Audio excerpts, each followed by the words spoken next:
Troy's father was determined to do better than his own father had. When his dad, Troy's granddad, had explained about the birds and the bees, he told it like a joke, saying, "What's the difference between anal sex and a microwave oven?" Troy's dad had been about 6 years old at the time, the age that Troy was right now. Troy's dad didn't know. So his own dad had said, matter-of-factly, "A microwave doesn't brown your meat."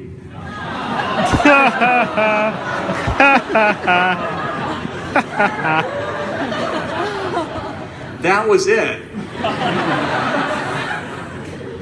That was the facts of life. So when Troy climbed into the car after school one afternoon and he announced that the second graders were doing a module on unsafe sex, his dad recognized a teachable moment.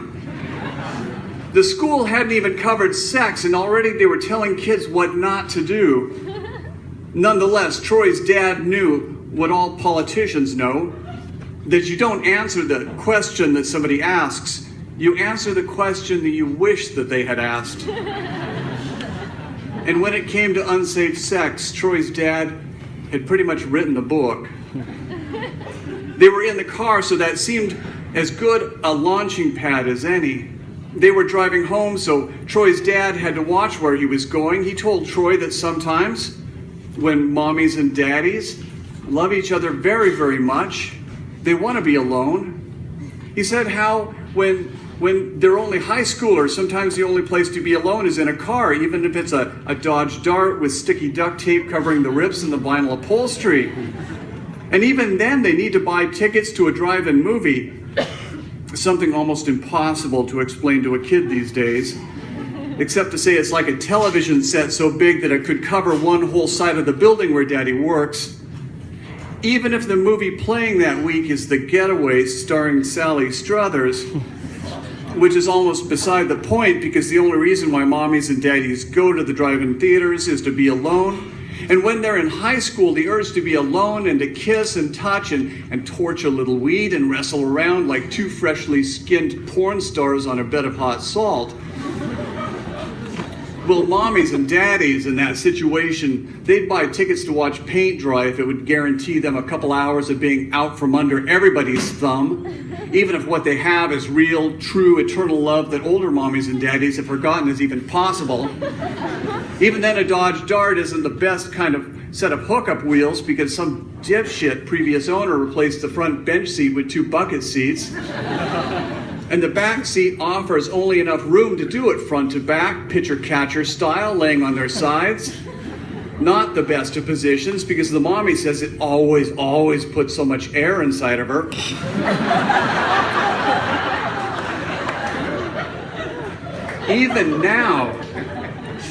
Even now, Troy's dad is watching the road and not seeing his kid's reaction. Even when he says that pitcher-catcher is the mommy's only position, because if she tried cowgirl even once, she'd be sitting bobbing up and down for everybody to see, her tits and hair flopping, until the whole drive-in would be flashing their headlights high-low, high-low. And honk and yell rodeo giddy-ups until that story would be all over school.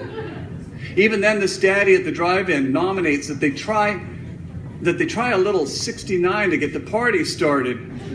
Even as he's describing them stripping off their clothes and wrestling around the back seat, even then his little boy, Troy, asks what this has to do with where babies come from.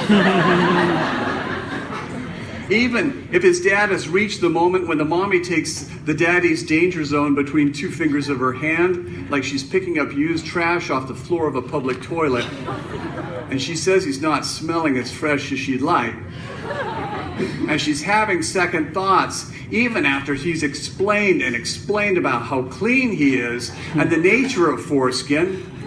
Even then she's not buying it, even when he throws out his old argument about what makes it only genital mutilation when it happens to girls.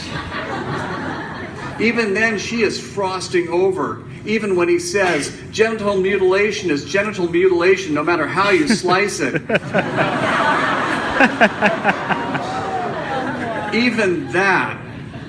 Even that doesn't make her laugh.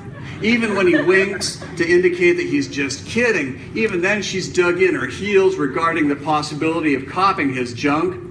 So he climbs his top half into the front seat, and he pops open the glove compartment and digs around the old road maps, even if that means explaining a road map to his kid, a generation of kids who have GPS everything. So they will never know the origami nightmare of trying to refold old paper at night in the wind. Even then he's searching for a condom and something, anything to cover the smell. Even if that smell is nothing but the way a healthy, pre-mutilated danger zone is supposed to smell. Even then, all the daddy can locate is a big bottle of hand sanitizer, left over from the last winter pandemic about Asian bird flu. Even though that was a decade before the kid was born, his boy wants to go off on a tangent about what's bird flu and what's a bucket seat. Even if none of that matters in the big picture, even now he's explaining how this daddy at the drive-in shows the hand sanitizer to the mommy in the back seat covered with duct tape, and he offers to sanitize her his entire danger zone if that will make her happy. Even her frosty heart can't not melt when exposed to that big of a romantic gesture. Even then, he's worried that this is gonna hurt because the bottle says it's a big % alcohol. Even then, his danger zone is aching with a need so bad it overrides his common sense. So he squeezes out a jumbo handful of this clear, cold, slimy gel, and he uses it to jack his danger zone. And even with almost 100% germicidal ingredients listed on the label, not counting a trace amount of aloe vera, even then it doesn't hurt nearly as much as he'd imagined, not as much as his zone is already aching, as if he could die from an impacted sperm like a wisdom tooth but between his skinny teenage legs. The pain is not so much that his danger zone changes its mind.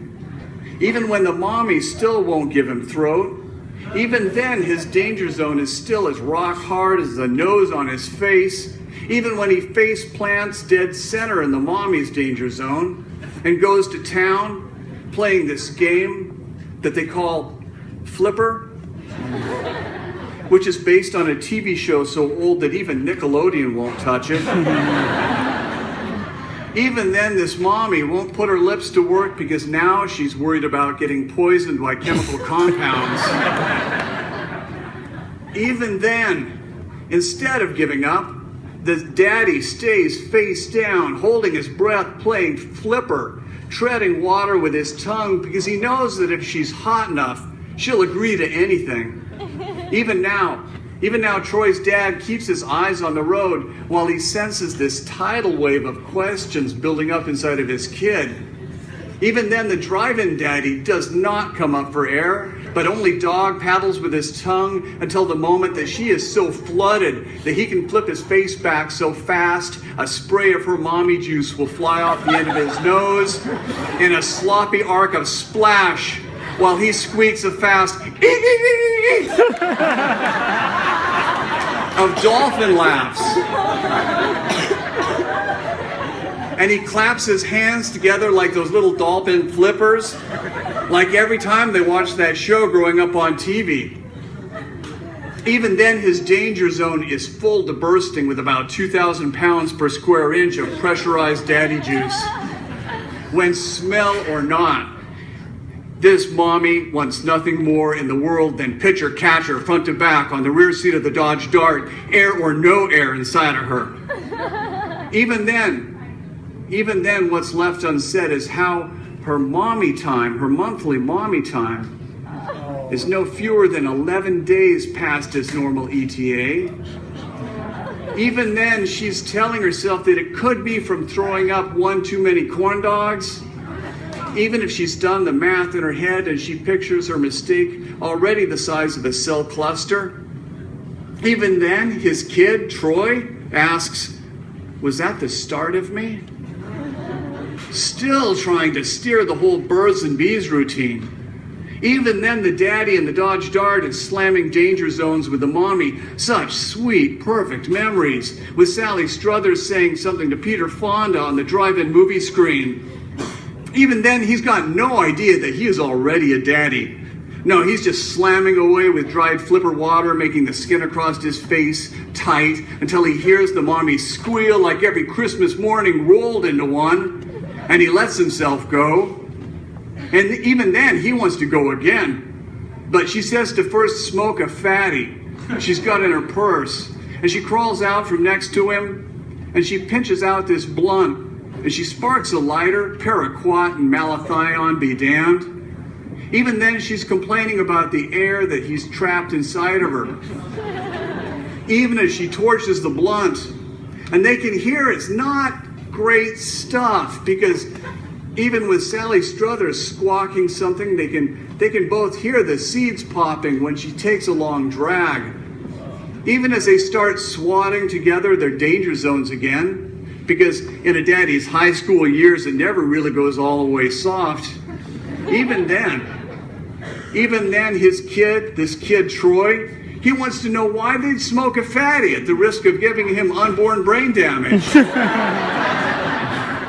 And isn't this just like a kid to ask a question and not wait for the answer, and to be so self-involved? Even with his kid lecturing about unsafe sex and the effect of THC on the first trimester, even then he's describing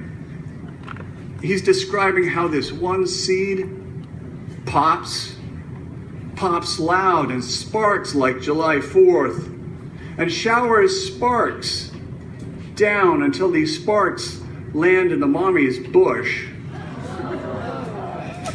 This next part is pretty. A pretty glow. It's like a flickering blue bananas Foster or a crepe Suzette served tableside, like a Spanish coffee when the bartender showers it with cinnamons that light up like fireflies. So pretty the mommy and the daddy, they can only gaze down at this blue nimbus, like from a black and white television showing old movies, this spellbinding blue light that dances down there in her lap hair, which must be drenched in secondhand hand sanitizer. Because the stuff never fully evaporates, and because her bush explodes like napalm in the morning, behind Charlie Sheen in a second feature, even then the mommy and daddy don't think to stop, drop, and roll. Stop, drop, and roll. Like Bill Cosby told them their whole growing up. Instead, they scream, and even the mommy's danger zone screams with all the air the daddy's put inside of her. Until this blast of air blows fire out like a fire-breathing dragon. Like a Vietnam War flamethrower, or Lieutenant Ellen Ripley chasing the alien around the dark. A total kick-ass feminist hero, the like of which nobody has ever seen before until she turns out to be just Sigourney Weaver. Even then, that fire shot across the back seat to set fire to the daddy's hand sanitizer danger zone. Not just the hair of him, but the skin parts too, which are still stuck straight out under internal pressure, until having extra foreskin is the least of his worries. Even then, he's trying to do justice to how this looks, even if the expression on his kid's face, Troy's face, is total abject horror. Troy's dad says that it's like when they go camping and they get their marshmallows too close to the flames and they're left holding this spitting, dripping blob of melting, sizzling mess that nobody can extinguish. Tons worse than just browning your meat. Even then, the mommy's monthly time decides to come. Even when it's not her time. That's how ladies do if something startles them, like a spider next to the kitchen sink or a scary Halloween mask. They contract all their muscles in this defensive maneuver, the way that a squid will squirt ink to create a smoke screen so she can make her getaway. The mommy gushes out this volcano of blood encircled by a ring of fire. Even that doesn't help when the Dodge Dart's interior ignites, making this a fiery fire inside of a fire, like a fireplace inside a burning down house located in the subdivision of hell. Even then, the daddy is so close that when he's pulled out, he still spits his spermatozoa, only on fire from hand sanitizer, shooting pow, pow, pow, like tracer bullets, like July 4th. Even then, the mommy's not feeling this big rush of, ooh, not pregnant, relief. Even then, the mommy and daddy just jump around the back seat of the Dodge Dart until every headlight behind them is flashing high-low, high-low. And everyone is making rodeo whoopies and shouting, let her buck, not knowing it's a danger zone conflagration. Not until the mommy tumbles out one back door of the Dodge and the daddy tumbles out the other back door. And even then, the idea of stop, drop, and roll is the last thing that comes to mind. Even when they're both running on fire, trailing burned bits of marshmallow, smoldering, dropping off bananas Foster gobs that sputter in the drive-in movie gravel, setting fire to the paper napkins dropped by litter bugs. Even while they keep running to where the faces of Sally Struthers and Peter Fonda just keep kissing bigger and bigger. Even then, his kid's face, Troy's face, is one big question mark. Even when the kid asks, is that where I came from? By this point, they're home parked in their driveway, where Troy's mom waves at them from the kitchen window, what's left of her. Even then, Troy's father is so determined to outdo his own dad's lame performance that he says, no, my son, he says, that is why you're adopted.